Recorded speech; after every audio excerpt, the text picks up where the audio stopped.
મુન્દ્રા મધ્યે નાયબ જિલ્લા પોલીસ અધિક્ષકની કચેરીનો પ્રારંભ કરવામાં આવ્યો છે। નવનિયુક્ત નાયબ જિલ્લા પોલીસ વડા ગૌતમ વિવેકાનંદે રિબિન કાપી કચેરીનો પ્રારંભ કરાવ્યો હતો।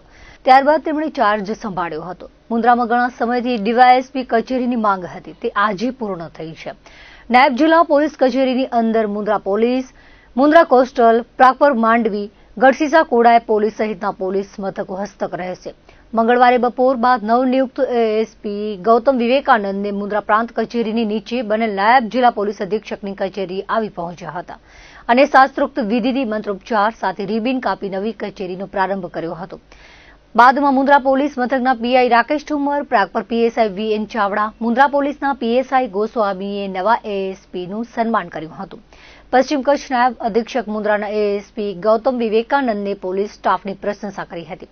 મુન્દ્રામાં પોલીસની દરિયાઈ પેટ્રોલિંગ ચાલુ છે, પરંતુ હજુ દરિયાઈ પેટ્રોલિંગ સઘન બનાવવામાં આવશે તેવું ઉમેર્યું હતું। અમારી પોસ્ટિંગ જે છે એ મુન્દ્રા ડિવિઝનમાં એએસપી તરીકે થઈ છે। આ મારી પહેલી પોસ્ટિંગ છે। મારી તાલીમ પૂર્ણ થયા બાદ પહેલી પોસ્ટિંગ મારી અહીંયા થઈ છે એએસપી મુન્દ્રા તરીકે, અને બહુ આનંદ થાય છે કે મને અહીંયા આવવાનો મોકો મળ્યો। અહીંયા આવીને ઈચ્છા એ જ છે કે અહીંયા સારું કામ કરું, બધાને સાથે લઈને કામ કરું અને લોકોને સારું લાગે અને કોઈ પ્રોબ્લેમ ફેસ ના થાય એ રીતના કામ કરીને મુન્દ્રાને આગળ વધારે। 7 અલગ અલગ જે પોલીસ સ્ટેશન છે, બધા વિસ્તાર મુન્દ્રા વિસ્તારમાં આવે છે, પણ બધાની ટૂંકમાં બધાનું જેમ કે મરીન પોલીસ સ્ટેશન પણ છે, એમાં નોર્મલ પોલીસ સ્ટેશન પણ છે।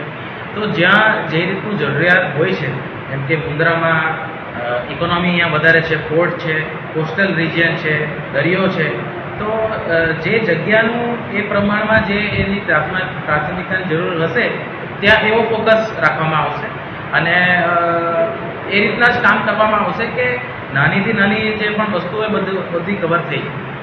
પેટ્રોલિંગ જેમ કે બધા તમે જાણો છો કે ઘણા વર્ષોથી પોલીસ અને બીજા જે એજન્સીઓ છે એ જ્યાં જ્યાં દરિયો હોય છે અને પોર્ટ વિસ્તાર હોય છે ત્યાં પેટ્રોલિંગ કરતી જ આવે છે।